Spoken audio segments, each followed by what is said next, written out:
What's up, guys? Welcome back to the Mic Check Podcast. This is T-Word, the People's Champ. Here, my co-host Q. You are now entering the booth. But before we get into this video, let's go ahead and let y'all know to go ahead and like, comment, and subscribe. We do appreciate the support. We see y'all out there showing love, subscribing to the channel, liking the videos, commenting. Keep that up. We love that. You know what I'm saying? But today, we're going to talk about the light heavyweight division and what's happening at 175 pounds in men's boxing, as well as a potential mega fight between the two best fighters, in our opinion, 100%. Bivol and beterbiev. So I'm going to go ahead and throw it to you, Q. So go ahead and cook, man. Let's get it started. Yeah, no doubt, man. Actually, just as we started, the breaking news did come through. Michael Benson, who's a verified source for boxing. I know that T follows a lot of the news that he posts. Mauricio Suleiman just finished saying that the WBC is still having a ban on Russian fighters, hence why he expects Artur Beterbiev to defend against Callum Smith next and not have an undisputed fight with Dmitry Bivol. He said Bivol would have to request an exemption in order for that fight to be sanctioned by the WBC. So, what does that mean? Go ahead. Yeah, I was going to say, let's talk about that for a second, because if I'm not mistaken, Artur Beterbiev has kind of recertified or re-citizened to Canada. So doesn't that mean that he likely could bypass an exemption like that? What do you know? T, we kind of cut out just for a second, so go ahead and start over real quick, bro. Yeah, no problem. So the question was, Beterbiev has recertified, if I'm not mistaken, as a Canadian citizen. So wouldn't that exempt him in some way to be able to participate in boxing? I mean, he's been fighting since the whole thing with Ukraine and everything started, right? Here's the thing, bro. Here's the thing. It's not Beterbiev that has the problem. It's Bivol. Bivol. Bivol is still a Russian national, technically. Now, he has a home in LA. From everything I know, when he trains, his family comes over with him to the U.S. They live at his house in L.A. When he goes up to Big Bear and trains, he's actually not been in Big Bear the last couple of years. He's actually been out in Palm Springs training with, what's the dude's name? I forget his name. It's Tim Bradley's old trainer.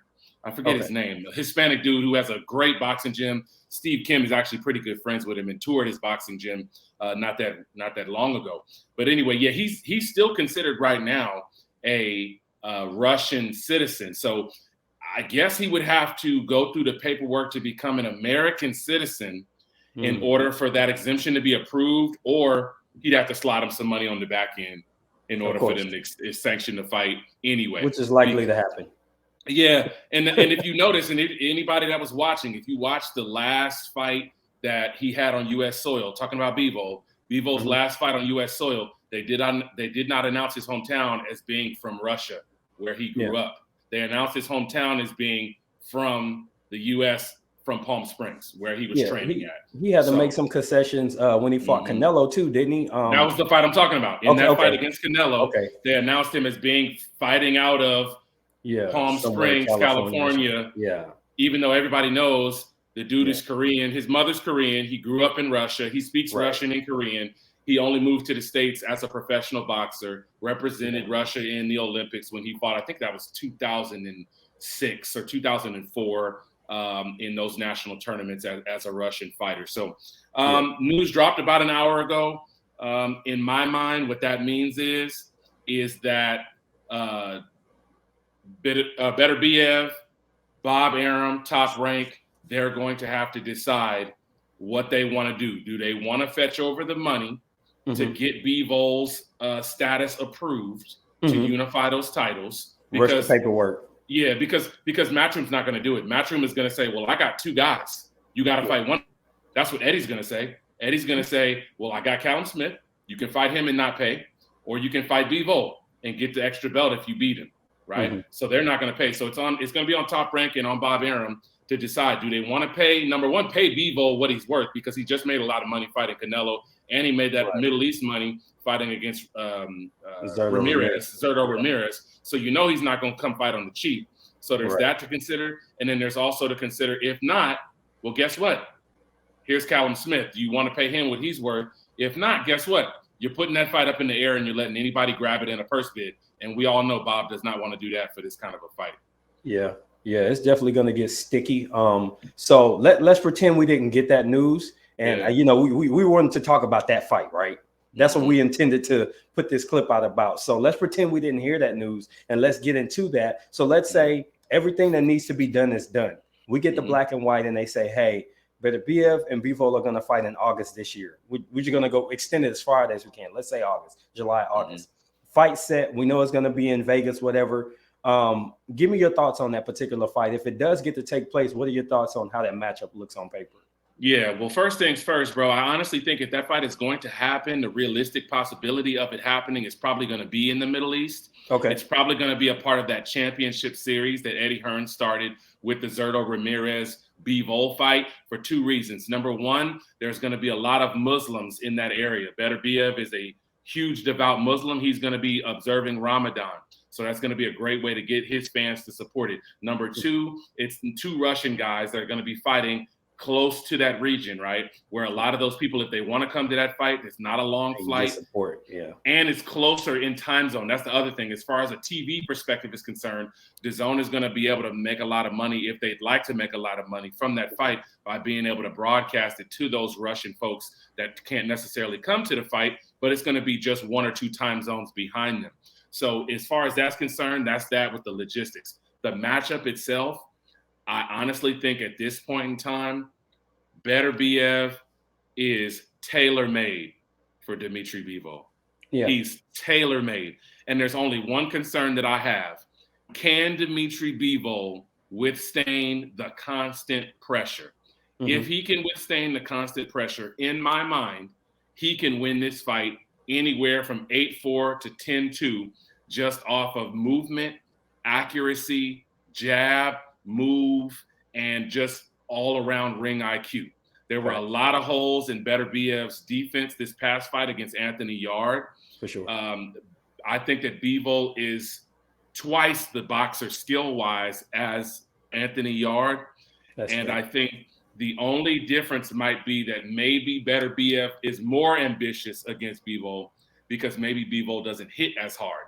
But if Bivol can get Beterbiev's respect, I think Bivol wins this fight going away. What's your take, man? Absolutely. It's hard to disagree with you. We had this conversation on Twitter maybe a good month ago when we first talked about it, right? And I told you I didn't necessarily favor Beterbiev, but I definitely gave him a better shot than you did at the time. But this is before I saw him in the ring with Anthony Yarde. And I watched a couple film studies, and I saw a lot of fundamental flaws in Yarde. And I feel like Beterbiev wasn't able to capitalize on the majority of them, except the fact that Yarde doesn't always get his head off the center line, and he had no jab defense. So Beterbiev was able to, I'm going to call him AB from here. AB was able to just jab his face off, catch him coming in. He battered him. Great with the jab. Awesome with the jab. And then he applied pressure where he needed to, and eventually you knew Anthony Yarde was going to gas out. The problem too many muscles. Yeah, too much muscle, and obviously the conditioning don't work because I've seen some big dudes that can go. But that being said, you take this information and you go into the Bivol fight, and now all of a sudden you got a guy who we see he took a battering from Canelo. Canelo beat his arms and shoulders up, and he was still slinging punches late in the fight and being very accurate. So you're going from a wild, inaccurate puncher to a much better puncher who's precision and has just enough snap to make you think about coming in. You also have to consider Beterbiev's punch resistance at 38 is not the same as it was just 2 years ago. So now some of those shots that you're willing to eat to give your power shot, you're less willing to take. And I think that from a defensive standpoint, Bivol is going to have a lot less looks available than Anthony Yarde. And if this version of Beterbiev goes in the ring against a version of Bivol I saw against Zurdo Ramirez, I don't know if he could stop him, but he could stun him. And I think it'll be a really good fight, a good entertaining fight to see some big guys. I wish they were just more known so more people could see how good of a fight this is going to be. But if Beterbiev can't stop him, let's say in the early rounds or put him down to make him hesitant, it's going to be a long night for AB. Yeah, man, I think realistically, when you talk about just the skill set matchups, ideally, Beterbiev should have had this fight about 3 years ago. Truth be told, this fight should have probably happened when Zurdo Ramirez was still down at 168. This fight probably should have happened right around the same time that Bivol signed his deal with Matchroom in early 2019, because I believe at that point Artur Beterbiev was still with Matchroom. He had just fought on a DAZN card in Chicago. He was the IBF champion at the time. Now, obviously, he's had a chance to collect some belts and get some quality wins under his belt since that fight against actually Callum Johnson, who actually knocked him down in that fight. And that was the first fight that I saw Beterbiev look vulnerable in. But since that fight, he's kind of had a slow decline, and not just necessarily in his performance, but also in the trend of how many injuries he's had. He's had a broken rib, he's had an injured wrist, he had a surgery on his knee, and that's all in the last 2 years between fights. I'm gonna guess that something may go wrong between now and when a bivol fight can happen. And if something goes wrong with his body, if he has any kind of a delay in any kind of an injury that he has to nurse, it's just going to make it swing more in the bivol direction. Because here's the thing, bivol is in the prime of his career. He's at the peak of his powers, as much as any boxer in boxing right now. And I don't think he thinks that there's anybody that can beat him regardless. I'm going to be real with you, because the dude has it. He's a complete fighter. There's only one thing he doesn't have, and that's one punch knockout power. But there's a lot of ways to beat guys around that, especially when you have the skill set that he has. Absolutely. I don't disagree at all. I think that's a very good point that you made about the injuries and how that can impact the future of this fight even happening. And if it does, it's definitely going to impact the result, because it could be anything. It could be an ankle, knee, back, shoulder, neck, whatever. Any of it puts him at a disadvantage going in against one of the most complete fighters in boxing. So guys, we're going to leave it right there. And we want you to go ahead and join the conversation by leaving your thoughts and opinions in the comments. Don't forget to like, comment, and subscribe. This has been the Mic Check Podcast. We're exiting the booth. This is T, that's Q. We out. Peace.